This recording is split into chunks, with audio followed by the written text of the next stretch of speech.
کہ آپ اس وار کو کیسے دیکھ رہے ہیں؟ آپ کے نزدیک ابھی تک جو ہیپننگز ہوئی ہیں آپ اس کو کیسے ڈسکرائب کر رہے ہیں؟ مگر پہلی بات تو یہ ہے کہ یہ جو جنگ نے جو ہمیں سکھایا ہے وہ اس سے پہلے شاید ہم نہیں سیکھے تھے.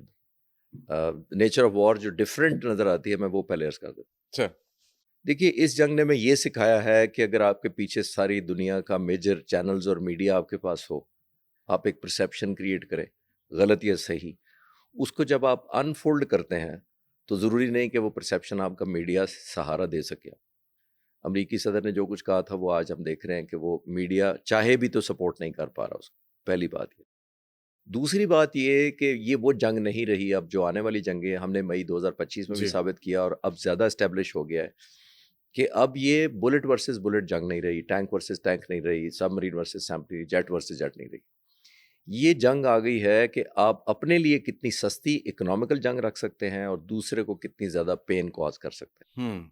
تو پین کاز کرنے کی جنگ ہے بیسیکلی. نمبر 3 یہ بھی ضروری نہیں رہا کہ آپ کا ڈیفینس انفراسٹرکچر، فیکٹریاں، میزائل مینوفیکچررز، وہ سب سے بڑا اگر آپ کا ہو، دنیا میں سب سے زیادہ مشہور ہو، سب سے زیادہ مہنگا اسلحہ ہو، تو ضروری نہیں ہے کہ آپ کے پاس جیت آپ کے قدموں میں آئے گی. یہ بھی ضرورت نہیں ہے. ایران نے ثابت کر دیا کہ اس کی کوئی انڈسٹری نہیں ہے، اکانومی بہت اچھی حالت میں نہیں ہے بیکاز سینکشنز ہیں 47 سالوں میں. انفراسٹرکچر ان کا جو ہے وہ کوئی امپورٹڈ مشینریاں اور ہائی ٹیک سوفسٹیکیشن انفراسٹرکچر نہیں نظر آتا ہمیں، لیکن اس کے باوجود اس نے جنگ اپنے لیے اکنامیکل کی ہوئی ہے، دشمن کے لیے مہنگی کی ہوئی ہے. چوتھا ڈائمینشن اس کے اندر یہ ہے کہ جو آنے والی جنگیں ہوں گی وہ لڑی جانی ہیں not because of the volume یا بارود اپنا جتنا پھینک سکے، یعنی کوانٹٹی یا نمبر آف بارود کتنے ٹنیج آپ نے کس ملک پر پھینکا ہے، لڑی جائیں گی اور مور سو ریزیلینس کی وجہ سے. چاہے آپ کے پاس فورس کم ہو، tactfully, intelligently most painful area کو ہٹ کریں گے، جہاں پہ پریسیجن کے ساتھ ہٹ کریں گے تو آپ وہ ریزلٹ اچیو کر پائیں گے جو شاید میسو ڈسٹرکشن، ہر طرف تباہی، ہر طرف بارود، ہر طرف بامب پھینک کے شاید حاصل نہ ہو.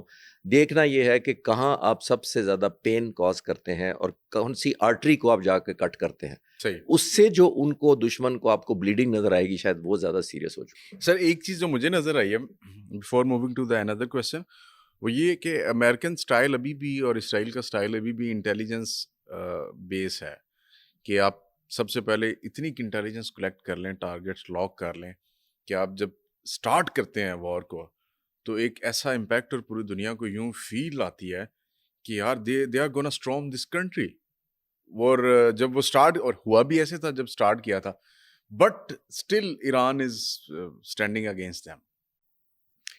جی وہی میں پچھلی بات سے لنک کر دیتا ہوں نا. میں اکثر جو بات کرتا ہوں کہ آپ کی جتنی کیپیبلٹی ہوتی ہے ڈسٹرکشن کرنے کی کیپیبلٹی اور پینفل ڈسٹرکشن کرنے کی، جو ایران نے کی ہے. دیکھیے جو پچھلی ڈاکومنٹ میں بات کر رہے تھے کہ متھ جو ٹوٹی ہے وہ ایران کی نہیں ٹوٹی، وہ اسرائیل اور امریکہ کے مطلب اسرائیل اور امریکہ کی ٹوٹی ہے. ہم سارے سمجھتے تھے ملٹری اینالسٹ یا اسٹوڈنٹس آف ایئر پاور یا ملٹری اسٹریٹجی کہ جو امریکہ کی پاور ہے بیک کرے اس کو اسرائیل. دنیا کی موسٹ سوفسٹیکیٹڈ ٹیکنالوجی ان کے پاس ہے، مائٹی ان کے پاس ہے، ہزاروں جہاز ان کے پاس ہیں، وہ بس آئیں گے.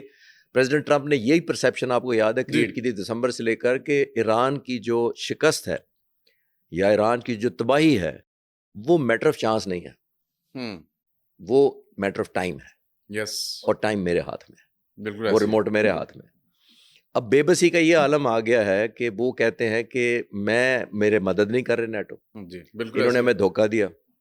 ایک اور جواب دے کے پھر میں اس کو کلوز کرتا ہوں سوال کو. دیکھیے پریزیڈنٹ ٹرمپ نے کہا جنگ اٹیک کرتے ہی پہلے دن کہ ایرانی لوگ ٹیک اوور کر لیں حکومت، یعنی میرے حق میں موب آ جائے گا، اور موب آ جائے، ہمارے اٹیک کے حق میں آ جائے، پورا ملک کھڑا ہو جائے. ٹھیک ہو گیا، بالکل ایسے تھا. چوتھے ہفتے میں کہہ رہے ہیں کہ وہ ایرانی لوگ اس لیے ڈیل نہیں کر رہے کہ لوگ ان کو مار دیں گے، میرے ساتھ ڈیل کرنے پہ ایران کے لوگ مار دیں گے. تو اس کا مطلب ہے کہ لوگ تو آپ کے ساتھ تھے ہی نہیں کبھی، یا آپ نے اب مان لیا کہ جو پہلے دن آپ نے کہا تھا کہ ان کو ٹیک اوور کرو، اب ٹیک اوور کی بجائے وہ انہی کو مار دیں گے.